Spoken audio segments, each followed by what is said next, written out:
जय हिंद दोस्तों, कैसे हो आप लोग। मैं अनुज। जैसे कि मैंने पहले बताया था कि मेरा पहला चैप्टर हिंदी वर्णमाला होगा। सो उसी को लेके आ गया हूँ। आज का ये पहला वीडियो है और बहुत ही इंटरेस्टिंग टॉपिक होने वाला है। अगर हम आसानी से धीरे से पढ़ेंगे ना तो हमको सब आ जाएगा और कहीं भटकना नहीं है यार। बहुत सिंपल है, बस ध्यान देना है, रटने की ज़रूरत नहीं है। सब यहीं क्लियर करा दूंगा, सब यहीं क्लियर करा दूंगा, एक भी रटना नहीं है। और यार देखो, वीडियो छोटा बनाना है, इसके लिए ज़्यादा टाइम नहीं लेते हुए सीधा सीधा टॉपिक पे आते हैं। हम इधर उधर भटकेंगे नहीं, इधर की बातें करें उधर की बातें करें तो फिर वीडियो बड़ा बन जाएगा और उसमें आप लोग को बोरिंग होने लगेगा। सो कम टू पॉइंट। सबसे पहले वर्णमाला में हम क्या पढ़ेंगे? वर्ड। ठीक है, वर्ण अक्षर ध्वनि तीनों सबसे पहले जान लो, एक ही चीज होता है। हम अक्षर जानते हैं, बहुत लोग वर्ण नहीं जानते होंगे। वर्ण भी अक्षर को ही कहते हैं और जो ध्वनि होती है ना उसे भी हम अक्षर को ही कहते हैं। ओके। सेकेंड, वर्ण लिपि के चिन्हों को कहते हैं। किसे कहते हैं? लिपि के चिन्हों को कहते हैं। कुल वर्णों की संख्या कितनी होती है? कुल वर्णों की संख्या होती है 52। 11 स्वर होते हैं जिनमें 33 व्यंजन होते हैं, 4 संयुक्त व्यंजन होते हैं। सब भाई नोट कर लेना, और नोट नहीं करना है ना तो याद करने की जरूरत नहीं है, सिर्फ देखोगे याद हो जाएगा। 2 अक्षिप्त व्यंजन होते हैं, बाकी 2 अयोगवाह। टोटल मिला के कितने होते हैं? 52 यानी 52। अभी हम सब बताएंगे संयुक्त व्यंजन क्या है, अक्षिप्त व्यंजन क्या है, अयोगवाह क्या है, स्वर क्या है। ठीक है। अब अक्षर, जैसे कि मैंने अक्षर पढ़ा था, अक्षर किसे कहते हैं देख लो। अक्षर क्या है मैं यहाँ तो बता दिया। अक्षर लिपि के चिन्हों को कहते हैं, वर्ण लिपि के चिन्हों को कहते हैं। लेकिन आओ यहाँ डिवाइड करके देख लेते हैं, पहचानेंगे कैसे कौन सा अक्षर कौन है। मतलब ये टोटल 3 प्रकार के होते हैं: स्वर, व्यंजन, आयोगवाह। स्वर, व्यंजन, आयोगवाह। ओके।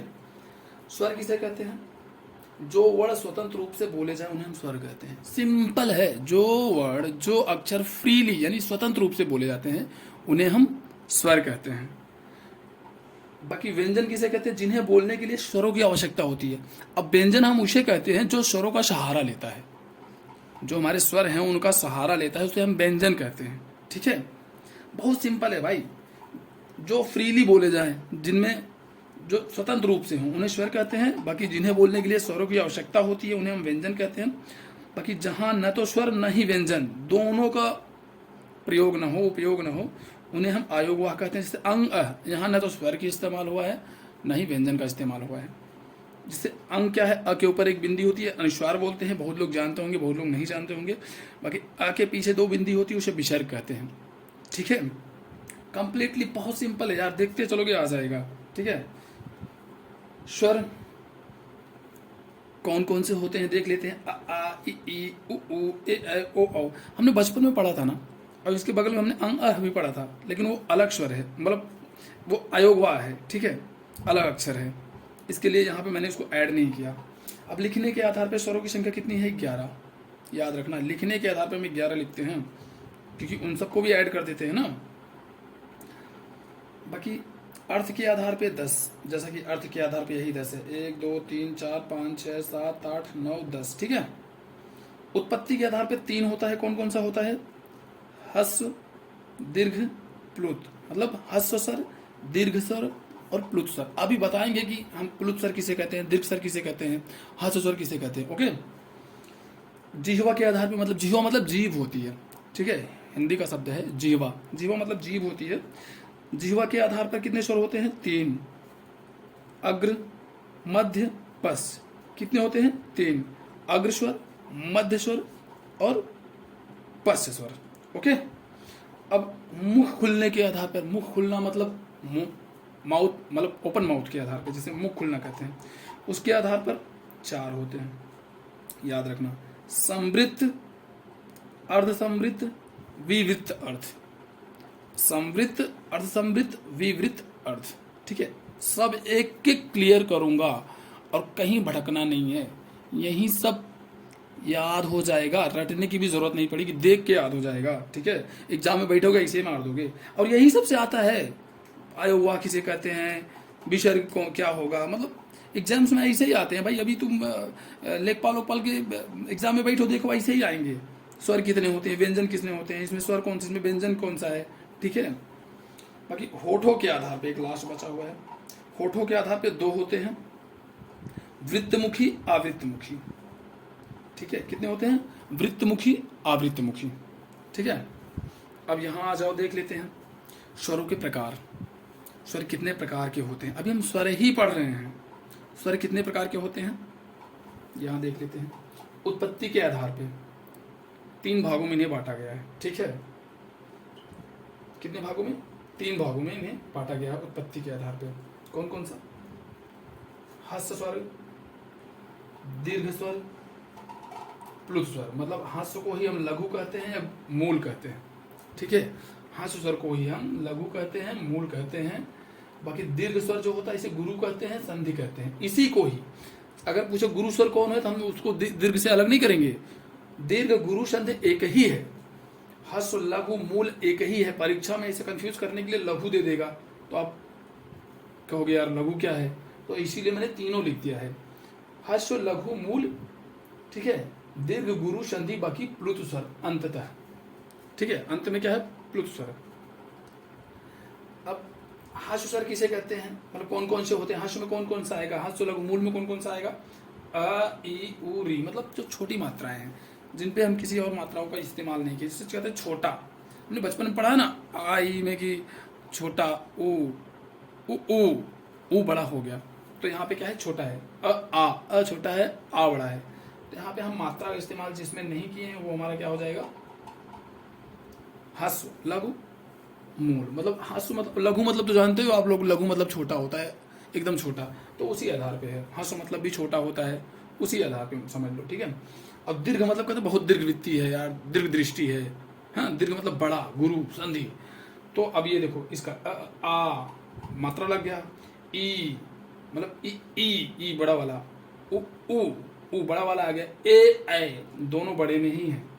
ओ औ दोनों बड़े में ही है। ओ का मात्रा है, औ का मात्रा है। ठीक है, तो ये हमारा दीर्घ हो गया। बाकी अब प्लुत भी देख लेते हैं। प्लुत क्या है? राधा, मतलब समझ लो, राधा कहते हैं राधा। सॉरी, जो ये राधा है ना, अब ये प्लुत स्वर है जो ना, ये क्या करता है? ह्रस्व का 3 गुना समय लेता है। समझ रहे हो? 3 गुना समय लेता है बोलने में। राधा मतलब ये दीर्घ से भी बड़ा है। अब देखा जाए दीर्घ से भी मतलब 2 गुना समय ले लेगा ये। तो इसे हम क्या कहते हैं? प्लुत स्वर। याद रखना, बहुत ही सिंपल है, जो 3 गुना समय लेता है। आधा। ठीक है, समझ रहे? मैं ऐसा पढ़ा रहा हूं कि आपके माइंड में फीड हो जाए। ओके सॉरी, बोलने की, चिल्लाने की ज़्यादा आदत नहीं है ना, इसलिए खराश आ रही है। अब हम देखते हैं क्या कि ये दीर्घ स्वर कितने प्रकार के होते हैं। दीर्घ स्वर भी 2 प्रकार के होते हैं। एक मूल दीर्घ है। यार ये जो है ना, ये मूल, इससे कांटेक्ट मतलब इसको कोरिलेट मत करना। ठीक है, ये दीर्घ स्वर जो है ना, ये टोटल 2 प्रकार का होता है, एक मूल दीर्घ और संयुक्त स्वर। ठीक है, अब मूल दीर्घ में आएगा आ, ई, उ, सब बड़े में ही रहेंगे ये भी, क्योंकि ये दीर्घ है ही है ना, तो सब बड़े में रहेंगे, बड़ा एक एक मात्रा इसमें लगा रहेगा। ठीक है, बाकी संयुक्त स्वर ए, ओ। अब इसको समझ रही हो ना, आ, ई, उ, आ, ई, उ बड़े में है। अब ये इससे भी बड़ा है, ए, ओ, आओ। अब समझ रहे हो ना, क्योंकि अगर ये दोनों बिंदी नहीं होते, इससे मतलब इस पे देख रहे हो क्या है? डबल हुंडी लगी हुई है, हम लोग हिंदी में बोलते हैं डबल हुंडी, और एक हुंडी लगी हुई है इस पे। तो ये ना अगर नहीं होता, तो जैसे ये देखो मूल स्वर है, मूल स्वर में कोई हुंडी नहीं, सिर्फ एक मात्रा लगी हुई है। इसमें एक मात्रा प्लस एक हुंडी भी लगाया हुआ है, 2 मात्राएं जुड़ी हुई हैं इनमें। ठीक है, इसमें 3 मात्राएं देखा जाए तो जुड़ी हुई है। सो ये इन्हें हम कहते, समझेंगे कैसे, इन्हें बोलते कैसे, ये मतलब वर्ड बने कैसे हैं। ए कैसे बना है? अ, ई, अधन ई, ऐ, पढ़िए, ऐ, पढ़िए, ऐ। तो किस क्या कहते हैं? ऐ। अब धीरे धीरे जब 2-3 बार पढ़ेंगे तो आ जाएगा, उस पॉइंट पे पहुंच जाएगा। ठीक है, जब इसको जोड़ेंगे ना थोड़ा सा चेंजेस आता जरूर है। सॉरी, ये ऐ कैसे बना है? ऐ मतलब एक छोटा हो जा रहा है, ऐ मतलब बड़ा हो जा रहा है। ऐ कहते ना ऐ, तो ये ऐ हो गया। ओ कैसे बना है? ओ छोटा, छोटे छोटे में पढ़िए, ये दोनों छोटी छोटी मात्राएं हैं। ओ, ठीक है, छोटी। अब बड़ी मात्रा पढ़ने के लिए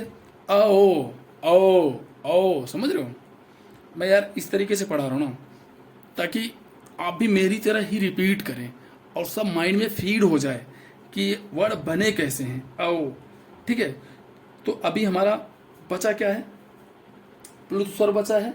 अभी हम प्लुत स्वर भी पढ़ लेंगे, बाकी जिह्वा के आधार पर। ठीक है, अभी हमने यहाँ क्या क्या पढ़ा है यहाँ पे, सो अभी जिह्वा के आधार पे आपको पढ़ाऊंगा। अभी उत्पत्ति के आधार पे पढ़ेंगे। अरे बहुत सारा बचा हुआ है यार, आज के लिए इतना ही। बाकी अब कल के लिए धन्यवाद दोस्तों।